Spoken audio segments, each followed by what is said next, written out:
August 15 ପୂର୍ବରୁ ବଡ଼ ଭେଟି ଡିଏ ବଢ଼ାଇଲେ ରାଜ୍ୟ ସରକାର। ଏକା ସାଙ୍ଗେ ମିଳିବ 8 ମାସର ବକେୟା। କେନ୍ଦ୍ର ଏବଂ ରାଜ୍ୟ ସରକାର ସେମାନଙ୍କର କର୍ମଚାରୀମାନଙ୍କ ପାଇଁ ବିଭିନ୍ନ ସମୟରେ ଖୁସି ଖବର ଦେଇଥାନ୍ତି, ଯାହା ସେମାନଙ୍କୁ ବହୁତ ଲାଭ ମଧ୍ୟ ଦେଉଛି। ଏହାରି ଭିତରେ ରାଜ୍ୟ ସରକାର ଏବେ କର୍ମଚାରୀମାନଙ୍କର ଡିଏ ବୃଦ୍ଧି କରିବାକୁ ନିଷ୍ପତ୍ତି ନେଇଛନ୍ତି।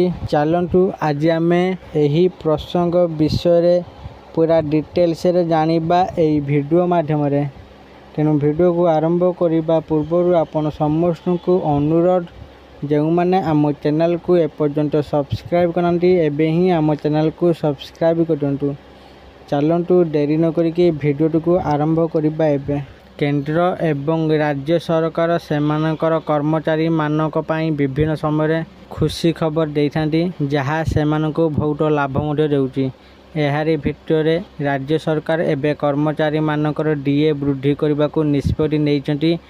ରାଜ୍ୟ ସରକାର ଡିଏ 2% ପର୍ଯ୍ୟନ୍ତ ବୃଦ୍ଧି କରିଛନ୍ତି। ଏବେ ଏହାର ଲାଭ ଦରମା ବୃଦ୍ଧି ଆକାରରେ ମିଳିବ। ଏହା ସହିତ ରାଜ୍ୟ ସରକାରୀ କର୍ମଚାରୀମାନେ ସମ୍ପୂର୍ଣ୍ଣ 8 ମାସ ପାଇଁ ଡିଏ ବକେୟା ମଧ୍ୟ ପାଇବେ। ସ୍ୱାଧୀନତା ଦିବସ ପୂର୍ବରୁ ଏହି ବଡ଼ ଉପହାର ଦେଇ ମହାରାଷ୍ଟ୍ର ସରକାର ସମସ୍ତଙ୍କ ହୃଦୟ ଜିତିଛନ୍ତି। ଦେବେନ୍ଦ୍ର ଫଡନଭିସ ସରକାରଙ୍କ ପାଇଁ କର୍ମଚାରୀମାନେ ବହୁତ ଦିନ ଧରି ଅପେକ୍ଷା କରିଥିଲେ। ଏବେ ଡିଏ କେତେ ବୃଦ୍ଧି ପାଇବ? ମହାରାଷ୍ଟ୍ର ସରକାର ବର୍ଷା ଋତୁରେ କର୍ମଚାରୀମାନଙ୍କ ପାଇଁ ଏକ ବଡ଼ ଘୋଷଣା କରିବେ ବୋଲି ଆଶା କରାଯାଉଛି।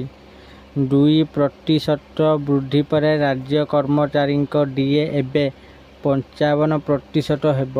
ପୂର୍ବରୁ ରାଜ୍ୟ କର୍ମଚାରୀମାନେ 53% ଡିଏର ଲାଭ ପାଉଥିଲେ।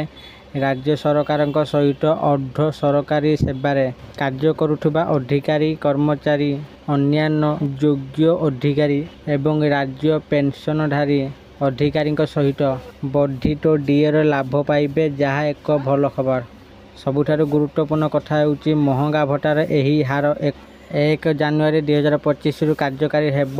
ଜାନୁଆରୀରୁ ଅଗଷ୍ଟ ପର୍ଯ୍ୟନ୍ତ ବକେୟା ଡିଏ କର୍ମଚାରୀଙ୍କ ଆକାଉଣ୍ଟକୁ ସ୍ଥାନାନ୍ତରିତ ହେବ। ତଦନୁସାରେ କର୍ମଚାରୀମାନେ 8 ମାସର ବକେୟା ଡିଏର ଲାଭ ପାଇବେ। ପ୍ରାୟ 12 ଲକ୍ଷ କର୍ମଚାରୀ ଏବଂ ପେନ୍ସନଭୋଗୀ ଏହି ଲାଭ ପାଇବେ। କେନ୍ଦ୍ରୀୟ କର୍ମଚାରୀଙ୍କ ଡିଏରେ 3% ପର୍ଯ୍ୟନ୍ତ ବୃଦ୍ଧି ହେବାର ସମ୍ଭାବନା ଅଛି। ଯଦି ଏହି ସମ୍ଭାବନାଗୁଡ଼ିକୁ ମଞ୍ଜୁର କରାଯାଏ, ତେବେ ଡିଏ 58%କୁ ବୃଦ୍ଧି ପାଇବା। ବର୍ତ୍ତମାନ 5% ଡିଏର ଲାଭ ମିଳୁଛି। ବର୍ଦ୍ଧିତ ଡିଏ ହାର 1 ଜୁଲାଇ 2025ରୁ କାର୍ଯ୍ୟକାରୀ ହେବା। ସରକାର ଏବଂ ଉପାୟ ପ୍ରତିବର୍ଷ 2 ଥର ଡିଏ ବୃଦ୍ଧି କରନ୍ତି। ଆଶା କରୁଛି ଆପଣମାନଙ୍କୁ ଆଜିର ଏହି ଭିଡ଼ିଓଟି ନିଶ୍ଚିତ ଭାବରେ ଭଲ ଲାଗିଥିବ। ଯଦି ଆପଣମାନଙ୍କୁ ଏହି ଭିଡ଼ିଓଟି ଭଲ ଲାଗିଥାଏ, ଦୟାକରି ଏହି ଭିଡ଼ିଓକୁ ବହୁତ ମାତ୍ରାରେ ଲାଇକ୍, ସେୟାର ଓ କମେଣ୍ଟ କରନ୍ତୁ। ଆଉ ଯେଉଁମାନେ ଆମ ଚ୍ୟାନେଲକୁ ସବସ୍କ୍ରାଇବ୍ କରିନାହାନ୍ତି, ଆପଣମାନଙ୍କୁ ମୋର ଅନୁରୋଧ, ଏବେ ହିଁ ଆମ ଚ୍ୟାନେଲକୁ ସବସ୍କ୍ରାଇବ୍ କରିଦିଅନ୍ତୁ। ଆଜି ପାଇଁ ଏତିକି ରହିଲି। ଦେଖାବ ଆଉ ଏକ ଭିଡ଼ିଓରେ। ସମସ୍ତଙ୍କୁ ମୋ ନମସ୍କାର, ଧନ୍ୟବାଦ।